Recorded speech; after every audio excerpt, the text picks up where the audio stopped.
William Morrow and HarperAudio present A Divided Loyalty, an Inspector Ian Rutledge mystery by Charles Todd, performed by Simon Prebble.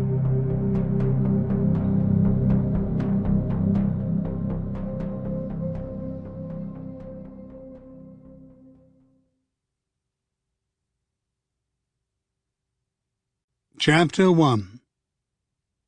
London and Wiltshire, February 1921. Ian Rutledge was walking down the stairs at Scotland Yard when he met Chief Inspector Leslie coming up them two at a time. "Markham in?" Leslie asked, pausing on the landing. "He was just stepping into his office as I came out of mine."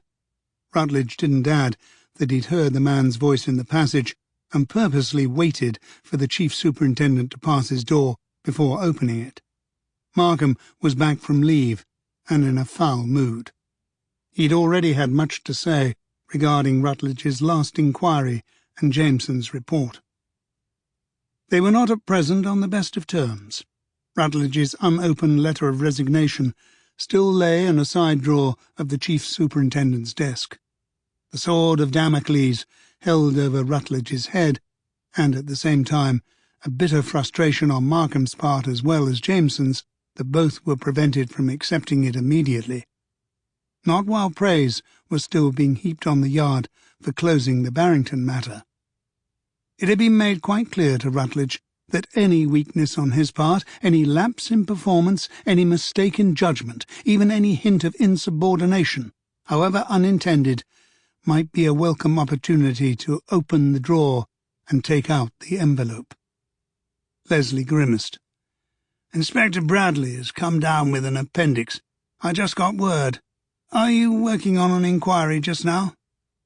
"I'm giving evidence in the Trotter trial at 11:30. What do you need?" "Someone to go to Avebury. There's a body." Rutledge knew Avebury, a great prehistoric stone circle with a small village almost in the centre of it. "Sorry, I can't help."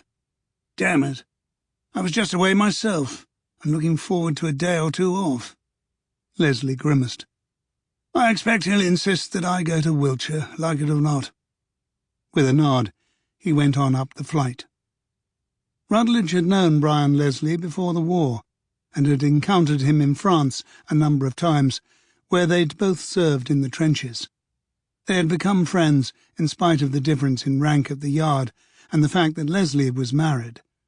Brian Leslie was an intelligent and interesting man, at home in any situation. It was one of the qualities that had made him a successful interrogator during the war, dealing with German prisoners. But the war had changed him too, made him a little edgier, a little more aloof. God knew they were all haunted by something. Continuing down the stairs, Rutledge thought to himself that he would have preferred Avebury to the stuffy, overcrowded, overheated courtroom, where his claustrophobia made him feel cornered. But duty called. Brian Leslie had taken the train to Wiltshire, where he'd been met by Constable Henderson and driven on to Avebury in a horse and carriage. Henderson was apologetic.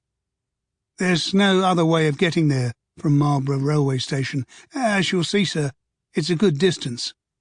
"No matter," his companion snapped. Looking out across the winter landscape, Leslie rubbed his gloved hands together against the cold wind that had sprung up in late afternoon and brought heavy clouds with it. He mustn't blame Henderson, he told himself. If anyone was at fault, he was, and the chief superintendent for being so bloody stubborn.